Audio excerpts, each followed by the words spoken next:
Well, good morning, everyone. Welcome back to Morning Musings. My name is Don K. Preston. I am the president of Preterist Research Institute of Ardmore, Oklahoma.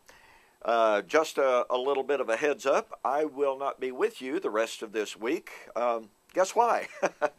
Well, because this upcoming weekend is my debate with Joel McDermott and our annual Preterist Pilgrim Weekend. We have 3 great speakers lined up for the conference itself. And again, I'll be debating Joel McDermott. I hope you're coming.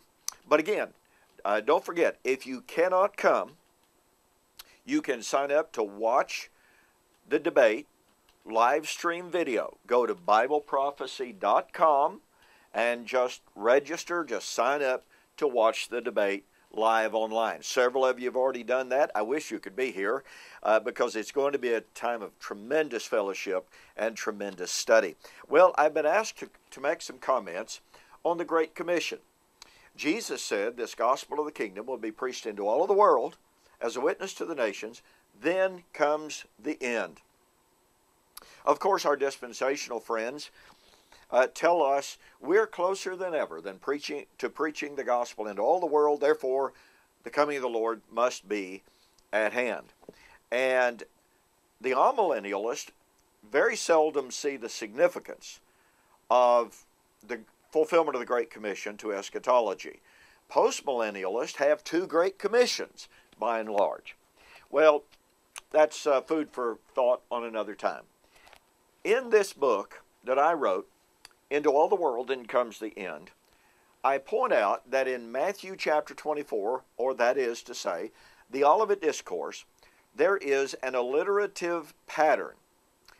And I've labeled this preaching, persecution, power, parousia. Here's what I mean by that. Jesus said the gospel would be preached into all of the world as a witness to the nations. He told his first century disciples that as they went and as they preached, they would be persecuted. Mark chapter 13, 9 and 10. They will bring you before kings and before councils, Greek word Sanhedrin. And you'll be hated by all men for my name's sake, Matthew chapter 24. So, preaching, persecution. But he also promised his disciples, when they bring you before kings and councils and authorities, give no thought to what you shall say, for it shall be given you in that very hour what you shall say, and they will not be able to withstand the spirit and the power with which you speak. There's the power. Preaching, persecution, power. And Jesus promised to come, parousia, in that generation in vindication of their suffering. Matthew 24, 29 to 31 and verse 34. Now, what's really fascinating about this alliterative pattern, preaching, persecution, power, parousia, is that this pattern is found in every single book of the New Testament with the exception of Philemon. It is in, for instance, Acts chapter 1. Jesus said to his 12 apostles, well, 11 at the moment, that they would preach the gospel to all of the nations, beginning at Jerusalem, Samaria, uttermost parts of the world, preaching.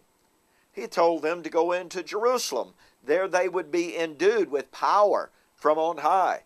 He told them, you will be my witnesses. He used a really interesting word, marturos. And in the New Testament, the word marturos, it's the word from which we get martyr. And marturos, most of the time in the New Testament, when it's used, carries with it the idea of suffering.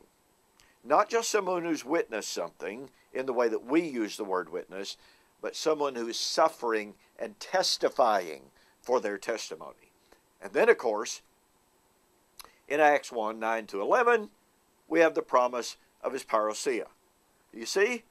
Preaching, persecution, power, parousia. Now here's what's so important about this. My amillennial and postmillennial friends agree that in the Olivet Discourse, in the section in which this pattern appears, it applies to the first century and the first century alone. Okay, if the pattern of preaching, persecution, power, and parousia appears in the part of the Olivet Discourse that my amillennial and postmillennial brethren apply exclusively to the events of the first century, then when we see that identical pattern in Acts 1, 1 Corinthians, Colossians, Thessalonians, upon what basis do we see a different parousia or a different Great Commission? Can't do it. You really need to get a copy of this book in which I demonstrate that this pattern, preaching, persecution, power, parousia, appears in every New Testament book with the exception of Philemon. Okay? Go to my website, www.eschatology.org, www.bibleprophecy.com, order the book, mention that you saw it on YouTube, and I'll refund your shipping. You'll be amazed at what you see in connection with the Great Commission, preaching, persecution, power, parousia. Hey, like I said, I won't be with you for the rest of this week. I'll be involved in the debate and preparations and all sorts of stuff. Hope to see you next week.